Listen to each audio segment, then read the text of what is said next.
The proximity alarm changed pitch. Not the slow pulse of a late freighter, the hard, repeating shriek that meant something had jumped in wrong. Belle Ostrander was elbow-deep in a thruster coupling when she heard it, and she pulled herself up through Mule 7's cockpit hatch in time to watch the fleet action icons populate across the port's shared traffic board. 22 Sorren hulls, military classification, 0 deceleration curve. They were not stopping. The farm world, the modest yard, the orbital port with its customs cutter and its boarding shotgun and its absolute absence of military value, none of that was going to matter in the next few minutes. The fleet's covering squadron was 2 jumps out and gone. Bell had caught that fragment already, automated, clipped, battle action, 3 systems away, enemy initiated. Someone had studied the sector response times and done the math before anyone here knew there was math to be done. The Mule was 40 meters of engine wearing a hull, her prow faced with a scarred pushing knee of layered composite, her flanks studded with magnetic grapples and tow cable drums coiled with line rated for battleship tonnage. Her drives were sized for moving 200,000 tons with delicacy. Her crew was 5. Her paint was safety orange. She had no weapons, none of the Tugs did. Windward Station was the great orbital port of the Carden system, and like every port since the invention of water, it ran on 2 societies, the ships that came and went and got the poetry, and the harbour craft that stayed and got the work. Tug crews knew Windward the way surgeons know hands, every mooring buoy, every gantry shadow, the blind lane behind the number 9 fuel pier, the exact bad temper of the station's rotating dock. Civilians, technically. They thought of themselves, accurately, as the people who caught things. The Sorren raid force jumped into Carden space on a market morning, 22 hulls, and the port of Windward Station learned that the war made house calls.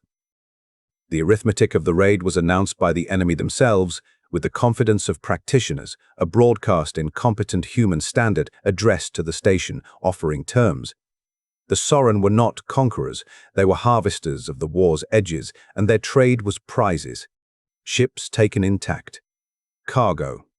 And people, for ransom back to their government by the head, which the broadcast described, with revolting delicacy, as escorted repatriation. The station had 6 hours to stand down its traffic and await collection. Resistance, the broadcast noted, had historically proven uneconomical for all parties. Windward's harbour master, a compact, furious woman named Ora Kwan, sent back a single transmission, engineering band, unencrypted, that entered Carden folklore by lunchtime. Windward Station does not stand down its traffic in storm season. And this is storm season, gentlemen. Mind the wake. Then she declared a general evacuation, and the port turned itself inside out.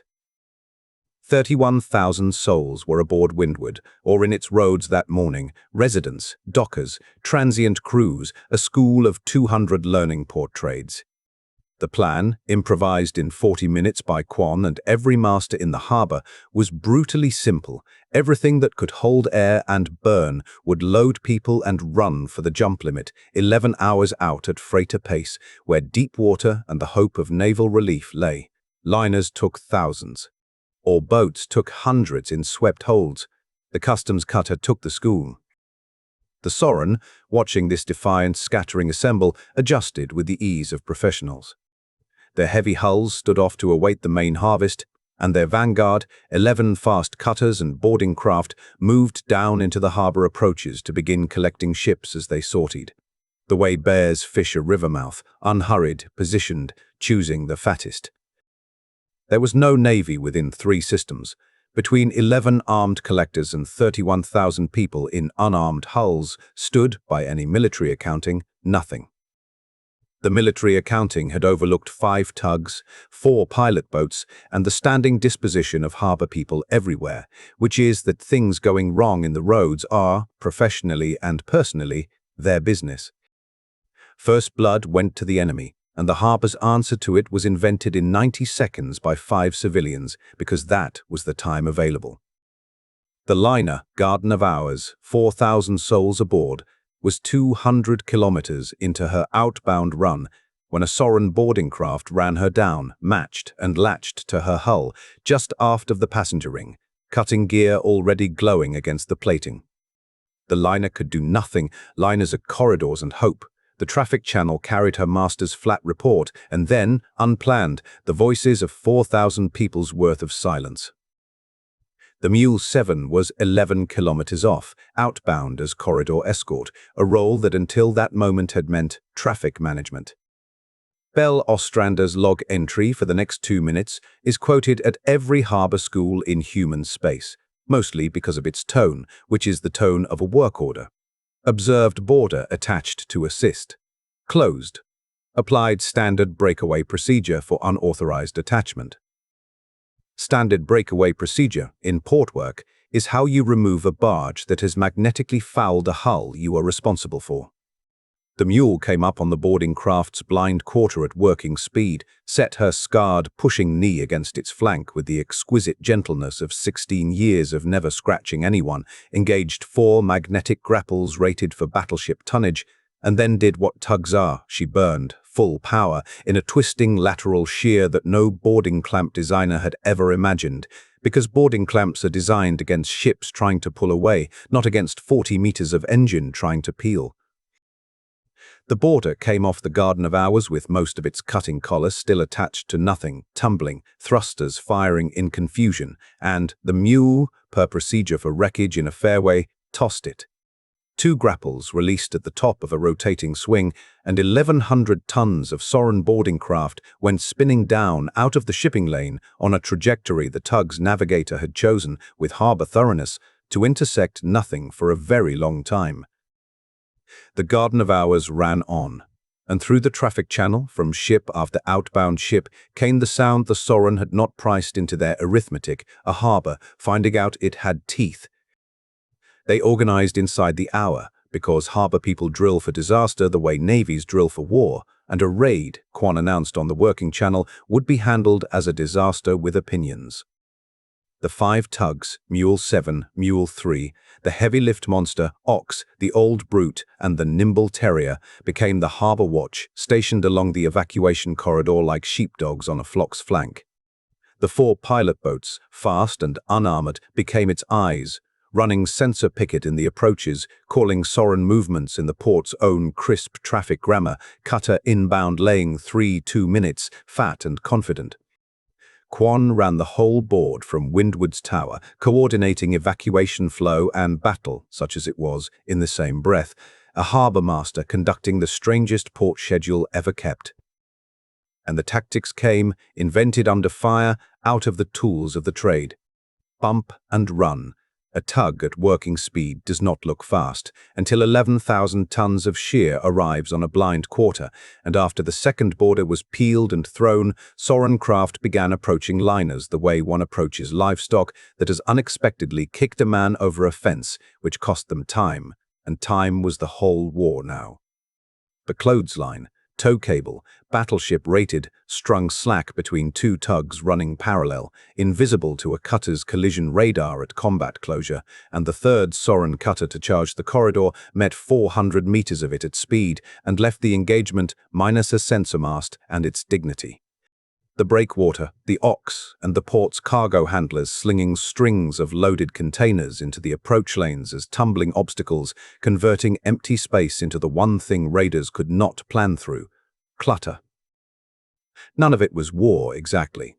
All of it worked for the same reason. The Sorren were professionals of open space, and the harbour watch was making them fight in a port where mass, patience, and local knowledge are the guns. Behind the running fight, the count on Quan's board climbed, 9,000 souls out. 11. 14. Every hull away was a hull. The Sorren main force, still waiting with professional patience for its vanguard to secure the roads, would never collect. The vanguard commander, 3 craft embarrassed and nothing secured, stopped being patient at hour 5. The middle hours of the corridor war settled into a rhythm that the survivors describe, to this day, in the vocabulary of weather rather than battle: squalls of enemy, gusts of trouble, and between them the endless working swell of the evacuation itself, which never once stopped moving.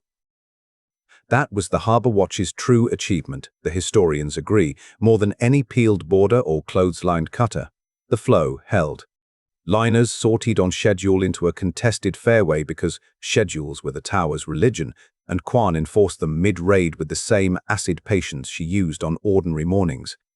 Freighter masters, who had never flown closer than a kilometer to another hull-learned convoy spacing in an afternoon, herded by pilot boats transmitting courses in the flat grammar that panics, refused to grip. "Marigold, you are wide. Come left 2 degrees. Plenty of room, plenty of time." There was not plenty of either. Every master in the roads knew it. The grammar held anyway because the harbour's whole culture was built on the discovery, older than spaceflight, that calm is a tool you can hand to someone else. The Sorren vanguard spent those hours learning the price of an unsecured harvest. Their cutters, built to run down lone merchantmen in open space, were now working a defended traffic pattern that reconfigured itself every 20 minutes.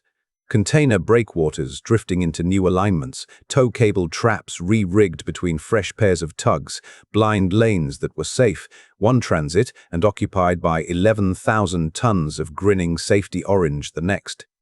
They took the Terrier's bait twice and were embarrassed twice. They latched exactly one more hull, a bulk hauler whose master, following the watch's new doctrine, simply cut thrust and waited, and the Mule 3 arrived per procedure and performed standard breakaway, and the traffic channel's only comment, from some unidentified freighter, entered the port's permanent vocabulary, another one for the scratch report. By hour 5, the board showed 17,000 souls out, and the Vanguard had collected, in exchange for 3 craft disabled and its dignity in ruins, nothing at all. Professional patience has a flaw. The harbour was about to meet what lived beneath it. What the Sorren sent into the harbour at hour 5 was not a collector. It was a Corvette, the Vanguard's command hull, a genuine warship with genuine guns, and its arrival changed the physics of everything. The Harbour Watch had no answer to cannon fire. The Corvette announced itself by killing a pilot boat, the Kestrel, with a single unhurried salvo at 40 kilometers, 3 harbour people gone between one breath and the next, and then moved down the corridor with weapons live, and the Tugs, all their invented tactics built on getting close, could no longer get close. Bump and run dies against a gun deck. The evacuation flow behind them faltered as masters watched the road's new mathematics. A liner is a corridor of hope, and hope is not armour. The answer, when it came from the harbour itself, and from the ancient fraternity of people who know their waters against people who merely sail through them. Quan's voice on the working channel was the same voice that managed dock assignments. "All stations," she said, "the gentleman with the guns does not know our port. Watch, I show him drawing 400 meters at speed. Someone should show him the shallows." The shallows, the port's inner mooring field, a 3-dimensional thicket of buoys, anchor cables, dormant barges, fuel pontoons, and the number 9 gantry's vast blind shadow, a zone every harbour license required a pilot to transit, and every tug crew could fly asleep. The Terra, smallest and quickest of the watch, made herself bait, cutting across the Corvette's prow at insolent range and running, visibly panicked, for home. The Corvette, 5 hours humiliated by exactly this kind of vermin, gave chase into the one volume of the Carden system where its every advantage inverted. The kill is studied now at both naval and harbour schools on the same slide. The Corvette, threading buoys at combat speed with its collision system screaming, never saw the Ox because the Ox was inside the gantry shadow, dark, doors open, precisely where 200 combined years of local knowledge had computed the chase must pass, and heavy-lift tugs do not carry weapons, but the Ox was rated to move 200,000 tons with delicacy, and delicacy was not applied. She came out of the shadow at full commit and put her pushing knee through the Corvette's midship's gun deck at a closing rate. The accident investigators, out of habit, initially recorded as excessive for harbour operations before crossing it out and writing, in the margin, sufficient. The Corvette's death bought the harbour 3 hours, and the harbour spent them the only way it counted spending, Hulls out, souls out, the board in the tower climbing through 20,000, while the Sorren vanguard, leaderless, regrouped at the approaches and their main force, at last, began to move. It also brought the watch its grief, because the Ox's blow had not been free. The great tug came off the dead Corvette with her prow structure shattered past field repair, drives intact, but her strength gone, a boxer with broken hands, and Quan ordered her, over her master's profane objection, to take a place in the evacuation line she had been defending, towed out, in the final insult, by a freighter she had berthed 100 times. Her crew of 9 rode the corridor to safety in a wheelhouse. None of them would ever stop calling, in the harbours telling ever after, the only warship Carden ever commissioned. And it was the brute, oldest of the 5, that paid the corridor's full price. At hour 9, 2 Sorren cutters, learning at last, made a coordinated run at the hospital barge. Meridian Grace, drives disabled by a lucky hit, 400 patients and staff aboard, drifting out of the protected lane.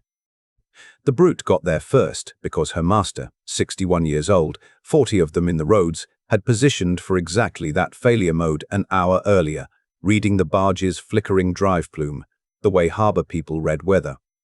She took the first cutter's boarding run on her own hull, peeling it and throwing it with the watch's now practiced shear, and the second cutter, instead of latching, stood off and fired. Tugs are built to take bumps, not cannon. The brute burned. Her crew got the Meridian Grace's tow re-rigged anyway, working the drums from a deck venting atmosphere, and passed the barge to Mule 3 before the old tug's frame gave up its geometry. 4 of her 6 came off in suits and were caught, per harbour procedure, by the pilot boat Gannet. 2 did not, and their names, Master and Cable Chief, are the first 2 lines of the memorial at Windward's Tower, under the trade's own epitaph, chosen by the surviving watch by unanimous vote. They caught things, it reads. It was their business. The last hours were the narrowing of everything to 1 number and 1 lane. The Sorren main force, 11 heavy hulls, was inbound at last, patience exhausted, terms withdrawn, and Quan's board stood at 29,000 out with the port's dregs still loading, the final freighters, the tower staff themselves, the harbour watch's own families, boarded last by the watch's own unargued insistence. And the liner, Halcyon Rose, 3,100 souls, the evacuation's final great hull, lost her main drive 400 kilometers into the run. The failure was ordinary, the kind of breakdown Tugs existed for, a berth-to-berth tow, any watch in any port performed weekly. The circumstances were not ordinary, a dead liner in the fairway with the enemy's main force 40 minutes astern and closing, and every other tug committed to shepherding the last flock down the corridor. The Mule 7 took the tow. 16 years of Bell Ostrander's berthings had ended with the same lob line, tow complete, no contact. This one began with her only recorded editorial, tow accepted, contact anticipated.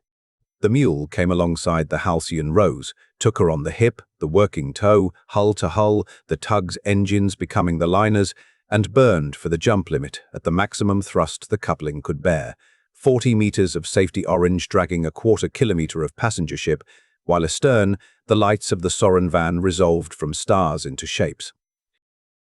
They were fired on for 19 minutes. The Mule gave the liner her own hull's shadow against the axis of fire, took 2 hits meant for the passenger ring on her drum deck and 1 through her galley, and answered with the only weapons she had ever carried, seamanship and spite. Every incoming firing solution met a tow that was never quite where ballistics said a burdened tug must be, Bell walking 2 coupled ships through evasive corrections measured in single degrees, the harbour's exact art, moving something enormous, delicately, under the worst conditions available. 19 minutes was what the geometry needed. At the jump limit's edge, space tore open in 11 places, and the Carden Relief Squadron, summoned 9 hours earlier by a harbour master's storm season transmission, arrived at battle stations with its guns already speaking. The Sorren main force, presented at the jump limit with a fresh naval squadron where its models promised a defenceless harvest, made the professionals' assessment its whole trade rested on uneconomical. It broke off, gathered its embarrassed vanguard, and left the Carden system with empty holds. The first wholly failed harvest in the raid fleet's recorded operations, a distinction the fleet's intelligence service, in its formal assessment, attributed to enemy naval assets, unregistered type. The relief squadron's flag log records its own arrival differently, and the difference is why the log's facsimile hangs in Windward's tower. "We deployed expecting to avenge a port," it reads. "We found the port's civilian tugs holding an evacuation corridor against a raid force's vanguard, with 29,000 souls already safe, a Corvette kill to their credit, and the final liner under tow, under fire, on the hip of a 40-meter harbour tug that declined assistance until her passengers were secured. Recommend the fleet study what it is we think we teach." The Halcyon Rose crossed the limit with all 3,100 aboard.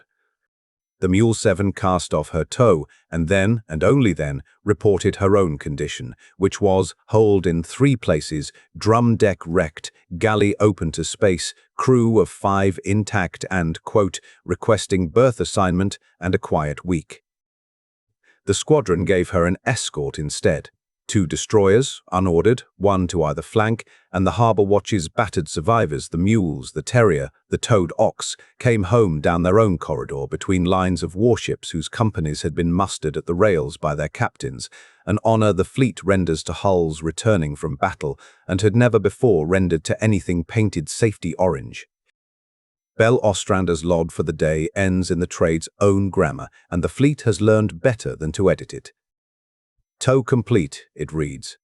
"Contact, as anticipated. Harbour's own caught everything that mattered. Mind the wake."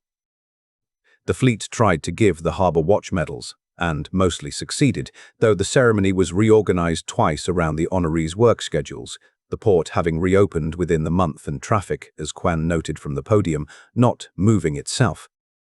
More durably, the fleet gave the watch a place in the books. The Windward action produced, within 2 years, the Auxiliary Harbour Defence Charter. Every human port now maintains its tugs, pilot boats and cranes on a naval auxiliary register, their crews drilled annually in the tactics invented over 11 hours at Carden. Bump and run, the clothesline, the breakwater, taught from a manual whose authorship credit reads, at the insistence of the fleet historians, invented under fire by the Windward Harbour Watch, codified later by people with time to type. The Shallows ambush is a fixed problem at the Naval Academy, where it is beloved for the recorded remark of the examining board's chair, repeated to every class. The Corvette made no tactical errors by open space doctrine, gentlemen, which is the lesson. Doctrine is a map. They were fighting people who owned the ground. The Brute's bell hangs in the tower beside the memorial. The Ox was rebuilt, prow and all, the yard donating the labour and arguing only over which scars to keep. And the fleet's offer to Belle Ostrander, a lieutenant commander's commission and a patrol command, received the reply that the recruiting service keeps framed, having decided institutional dignity was cheaper than pretending it did not exist. Honoured, the reply reads. Declining. The Navy already has plenty of people who can shoot. Harbours are short of people who can catch. I know which one saved 31,000 last summer. Respectfully, Ostrander, Mule 7. She ran the Mule another 11 years. The tug is in the Port Museum now, hold galley preserved under glass, pushing knee-scarred exactly as she came home, and the placard beneath her prow says what Windward Station decided the whole affair had proven, in the harbour's own voice, and visiting naval officers are photographed saluting it more often than the curators can explain. Not everything that guards a harbour carries guns, it reads. Some of it just refuses, professionally, to let go. If this story stayed with you, subscribe. A new one leaves Earth every day.